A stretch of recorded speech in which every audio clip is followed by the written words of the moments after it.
ನಾನು ಅದ್ರ ಬಗ್ಗೆ ಗಮನನೇ ಹರಿಸಿಲ್ಲ.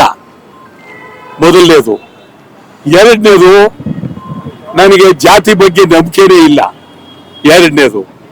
ಮೂರನೇದು, ನನ್ನ ಮನೆಗೆ ಯಾರು ಬಂದಿದ್ರೆ ನಾವು ಯಾವ ಜಾತಿ ಅಂದ್ರೆ ಕನ್ನಡ ಜಾತಿ ಅಂತ ನಾನು ಹೇಳ್ತಿದ್ದೆ.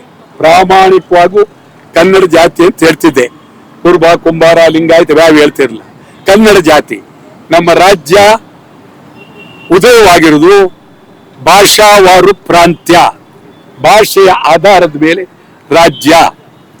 ಇದು ಜಾತಿವಾರು ಪ್ರಾಂತ್ಯ ಆಗ್ತಾ ಇದೆ. ಅದು ಒಳ್ಳೆಯದಲ್ಲ. ಆದರೆ ಈ ಜಾತಿ ಗಣತಿ ಬಗ್ಗೆ ಪರ ವಿರುದ್ಧ ಮಾತನಾಡ್ತಾ ಇದ್ದಾರೆ. ನಾನು ಅವ್ರಿಗೆ ಏನ್ ಹೇಳ್ತೀನಿ, ನೀವು ಒಪ್ತಿರೋ ಬಿಡ್ತಿರೋ ವಿಚಾರ ಬೇರೆ, ಆದರೆ ನಿಮ್ಮ ಮಾತು ಗಾಂಭೀರ್ಯವಾಗಿರಲಿ, ನೀವು ಮಾತನಾಡುವ ಮಾತು ಗೌರವವಾಗಿರಲಿ. ಇತ್ತೀಚೆಗೆ ನಮ್ಮ ಬಿಜೆಪಿ ಅಧ್ಯಕ್ಷ ಹೊಸದಾಗಿ ಅಧ್ಯಕ್ಷ ಆಗ್ಬಿಟ್ಟಿದ್ದಾರೆ. ಅವರು ಉತ್ಸಾಹದಲ್ಲಿ ಏನೇನೋ ನಾಲ್ಗೆ ಬಹಳ ಉದ್ದ ಅವ್ರದ್ದು. ಅವರಪ್ಪ ರಾಜಹುಲಿ ಅಂತ ನೀವೇ ಮಾಡಿಬಿಟ್ಟಿದ್ದೀರಿ. ಎಲ್ಲ ಮೀಡಿಯಾದವರು ರಾಜಹುಲಿ ರಾಜಹುಲಿ ಅಂತ, ರಾಜಹುಲಿ ಮಗ ಹುಲಿ ಮರಿ ಅಂತ ಅವನು ತಿಳ್ಕೊಂಡ್ಬಿಟ್ಟಿದ್ದಾನೆ. ಆದ್ರೆ ಮಾತು ಆಡುವಾಗ ಈ ವರದಿಯನ್ನ ಕಸದ ಬುಟ್ಟಿಗೆ ಹಾಕಿ ಅಂತ ಅಂದ್ರು. ಇವ್ರು ಓದೇ ಇಲ್ಲ ವರದಿ ಓದ್ಬೇಕಲ್ಲ. ಕನಿಷ್ಠ ಪುಣ್ಯಾತ್ಮ ಒಂದು ಪುಟನೂ ಓದಿಲ್ಲ. ಗಾಂಭೀರ್ಯ ಬೇಕು, ಮಾತಿನ ಅರ್ಥ ಬೇಕು. ಸುಮ್ಮನೆ ಕಸದ ಬುಟ್ಟಿಗೆ ಹಾಕಿ ಅಂತಂದ್ರೆ ಏನರ್ಥ?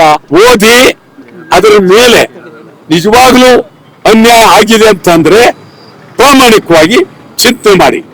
ಎರಡನೇದು, ಅವ್ರ ವಿರೋಧ ಪಕ್ಷ ನಾಯಕರು ಹೇಳ್ತಾರೆ ಇದು ಸಿದ್ದರಾಮಯ್ಯನವರ ಮರಣ ಶಾಸನ.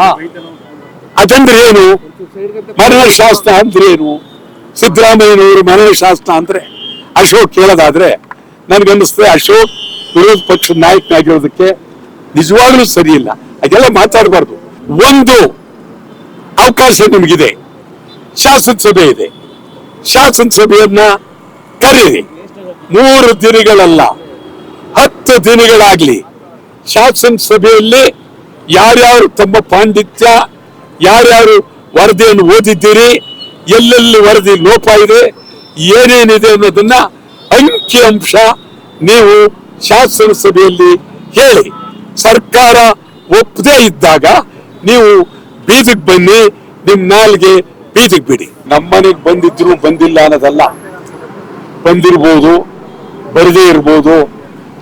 ಈ ಒಂದು ವರದಿ ಅಂತ ಅದು ಬಂದಿದೆ. ಆ ವರದಿಯನ್ನು ಯಾರು ಓದಿರ್ರು?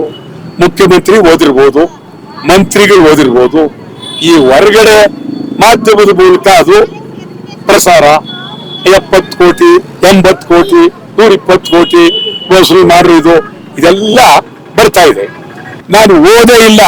ನಿಮ್ಮ ಈ ಟಿವಿ ಅವರು ಹೇಳ್ತಾ ಇದ್ದಾರಲ್ಲ, ಮುಸಲ್ಮಾನರು 1 ಕೋಟಿ, ಲಿಂಗಾಯತರು 70 ಕೋಟಿ, ಅವ್ರು 36 ಕೋಟಿ, ಇವ್ರು 26 ಕೋಟಿ. ನಿಮ್ಮನ ಮೇಲೆ ನಾವು ತೀರ್ಮಾನ ಮಾಡಿದ್ವಿ ಹೊರತು ನಮ್ಮ ಅಪ್ರಾಣ ನಾನು ಓದಿಲ್ಲ. ಸತ್ಯ ಹೇಳ್ತೀರಿ. ಓದ್ದೆ ಮಾತಾಡೋದು ಬೇಡ. ಓದ್ಬಿಟ್ಟು ಅಥವಾ ಇದು ಅನ್ಯಾಯ ಅಂದಾಗ, ಇದ್ರಲ್ಲಿ ನ್ಯಾಯ ದೊರಕಿಲ್ಲ ಅಂತ ಅಂದಾಗ ನೀವು ಕೇಳಿ.